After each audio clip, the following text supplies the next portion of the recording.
নমস্কাৰ মই এপলিনা এই মুহূৰ্তত অন্যটা খবৰ লৈ আহিছো সৰকাৰি চাকৰি বা ব্যক্তিগত খণ্ডৰ চাকৰিক বাদ দি আপুনি যদি নিজকে এগৰাকী সফল ব্যৱসায়ী হিচাপে গঢ়ি তুলিব বিচাৰিছে বা এগৰাকী স্বাৱলম্বী মহিলা বা স্বাৱলম্বী পুৰুষ হিচাপে যদি নিজকে গঢ়ি তুলিব বিচাৰিছে তেনেহলে আপোনাৰ সেই সপোন পূৰণ হ'ব শীঘ্ৰেই মাত্ৰ আপুনি কেইটামান কাম কৰিব লাগিব যাৰ জৰিয়তে আপোনাৰ এই সপোন পূৰণ হ'ব ব্যৱসায়ৰ প্ৰতি আগ্ৰহী লাখ লাখ লোকৰ বাবে ভাল খবৰ বহু লোক আছে চাকৰি বাদ দি তেওঁলোকে ব্যৱসায় কৰিব বিচাৰে বাবে এই ভাল খবৰ কিন্তু ব্যৱসায় কৰিবলৈ অৰ্থৰ অভাৱ আপোনাৰ ব্যৱসায়িক আগ্ৰহ দিবলৈ মূলধনৰ প্ৰয়োজন নেকি যদিহে আপোনাক এই অৰ্থৰ প্ৰয়োজন হৈছে আপুনি তেতিয়াহলে থমকি ৰব নালাগে আপোনাৰ সপোন পূৰণ কৰাত আৰ্থিক বাধাৰ সন্মুখীন হৈছে নেকি এতিয়াৰে পৰা চিন্তাৰ কোনো কাৰণ নাই আপোনাৰ আৰ্থিক সমস্যা দূৰীকৰণৰ বাবে আহি আছে এতিয়া এক সুবৰ্ণ সুযোগ নতুন সুযোগ আপোনাক প্ৰয়োজনীয় মূলধনৰ বাবে আজিয়ে কৰক আবেদন আপোনাৰ স্বাৱলম্বিতাৰ দিশত আগবাঢ়ি যাবৰ বাবে যি প্ৰয়োজনীয় মূলধন তাৰ বাবে আপুনি আজিয়ে আবেদন কৰক ঘৰতে থাকি আপুনি লাভ কৰিব পাৰিব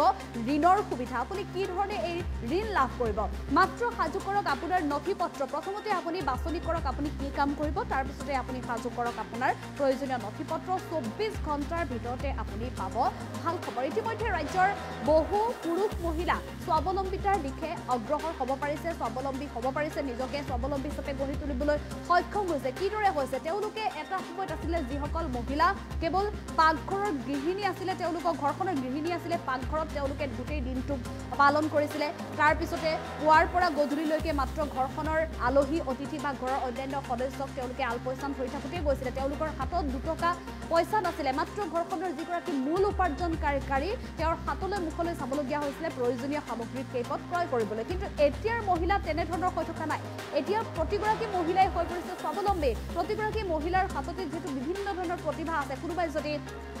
তাঁতশালৰ কাম জানে কোনোবাই কাটিং টেইলৰিঙৰ কাম জানে বিউটি পাৰ্লাৰ কাম জানে মুঠতে চিলাইৰ পৰা আৰম্ভ কৰি সকলো ক্ষেত্ৰতে আজিৰ মহিলা যথেষ্ট প্ৰতিভাৱান গতিকে প্ৰতিগৰাকী প্ৰতিভাৱান মহিলাই কিন্তু এতিয়া নতুন নতুন সুযোগ লাভ কৰিছে কেক বনোৱাৰ পৰা আৰম্ভ কৰি বিভিন্ন ধৰণৰ সুযোগ লাভ কৰিছে আৰু হাঁহ কুকুৰা গাহৰি মীন পালন আদি বিভিন্ন ধৰণৰ পশুপালনৰ জৰিয়তে মীন পালনৰ জৰিয়তেও আজিৰ মহিলাসকলে আগবাঢ়িবলৈ সক্ষম হৈছে পৰিয়ালটোৰ মূল উপাৰ্জনকাৰীক সহায়ৰ হাত আগবঢ়াবলৈ সক্ষম হৈছে আজিৰ প্ৰতিগৰাকী স্বাৱলম্বী মহিলাই কিন্তু কি ধৰণে তেওঁলোকে স্বাৱলম্বী হৈছে প্ৰত্যেকগৰাকী মহিলাৰ কাষত আজি ঘৰে ঘৰে আছে গ্ৰামাঞ্চলৰ পৰা আৰম্ভ কৰি চৰ চুবুৰী প্ৰতিটো প্ৰান্ততে আছে বন্ধন বেংক আৰু বন্ধন বেংকৰ সহযোগত আজিৰ মহিলাই দ্ৰুপদ্ৰুপে আগবাঢ়ি যাবলৈ সক্ষম হৈছে পুৰুষ এগৰাকীৰ সমান্তৰালভাৱে নিজেও ধন উপাৰ্জন কৰিবলৈ সক্ষম হৈছে ল'ৰা ছোৱালীৰ দায়িত্ব এগৰাকী মহিলাই নিজেই ল'ব পৰা হৈছে এনেধৰণে আচলতে আজিৰ মহিলা দ্ৰুপদ্ৰুপে আগবাঢ়ি যাবলৈ সক্ষম হৈছে আৰু বন্ধন বেংকৰ জৰিয়তে এই সুবিধা লাভ কৰিব বন্ধন বেংকৰ কৰ্মচাৰীৰ সৈতে আপুনি যোগাযোগ কৰক বা আপোনাৰ সমীপত যি বন্ধন বেংকৰ শাখা আছে বন্ধন বেংকৰ শাখাৰ সৈতে যোগাযোগ কৰক আপুনিও যদি এজন সফল ব্যৱসায়ী হ'ব বিচাৰিছে বা এগৰাকী স্বাৱলম্বী পুৰুষ বা মহিলা হ'ব বিচাৰিছে আপুনি প্ৰথমতে নিৰ্ধাৰণ কৰক আপুনি কি কাম কৰিব মীন পালন কৰিবনে পশুপালন কৰিবনে অন্যান্য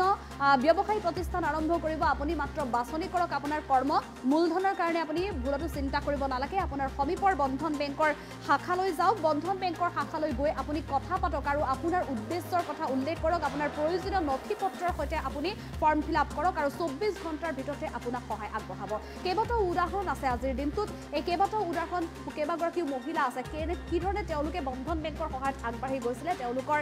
মতামত গ্ৰহণ কৰা হৈছিলে আৰু তেওঁলোকে মন্তব্য দাঙি ধৰিছিলে বন্ধন বেংকৰ সৈতে তেওঁলোকে কি ধৰণে সহযোগ লাভ কৰিছিলে সহযোগিতা লাভ কৰি কি ধৰণে আজি স্বাৱলম্বনৰ দিশত অগ্ৰসৰ হ'ব পাৰিছে আমি সেই মহিলাসকলৰ মন্তব্য আগবঢ়াম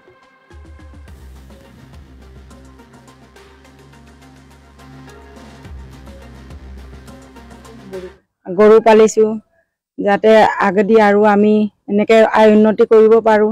যেনেকে লাইফটো আৰু এনেকে ধুনীয়াকে চলিব পাৰো আৰু গাহৰি পালি বা আমি দুখীয়া মানুহ কি কৰিম আৰু এইটোকে বিজনেছটো কৰি বন্ধনৰ লোনৰ পৰা আপোনালোকৰ সাহায্যত যেনেকে আমি আগেদি আগবাঢ়িব পাৰো এইটো হয় বন্ধনতো বহুত সুবিধা আছে দুখীয়া মানুহ আমি কেতিয়াবা এতিয়াতো বিজনেছ কৰিলেও আমি গাহৰি পটককে বিক্ৰী কৰিব নোৱাৰো কেতিয়াবা হাজিৰা কৰিও আনি দিব পৰা যায় সপ্তাহতে আমাৰ এটা সুবিধাটো ভাল হয় যেতিয়া ধৰ মাহেকীয়াটো হ'লেতো আমাৰ অলপ কষ্ট হয় সেইকাৰণে আমি গাহৰি পালিছো গৰু পালিছো বন্ধনৰ পৰা লোন লৈছো 3-4 বাৰ মান লৈছো লোন লৈ পেলাই আগত লোন লৈছিলো আমাৰ বাইদেউ বিলাকক দিছো তামোলৰ অকমান মানে দি পঠাইছো মাইবঙত আৰু এতিয়া গাহৰিও কিনিছো গাহৰি কিনি আৰু লাভো পাইছো আকৌ তাক কিনিছো সৰু আছে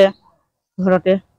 ছাৰহঁতক সুধিব, আমি এদিনো মিছো কৰা নাই। কেতিয়াবা 3 মাহ 4 মাহ বন্ধনটো শেষ কৰি 3 মাহ 4 মাহৰ পিছত আকৌ সুবিধাটো কৰিহে লওঁ। বন্ধনৰ পৰা লোন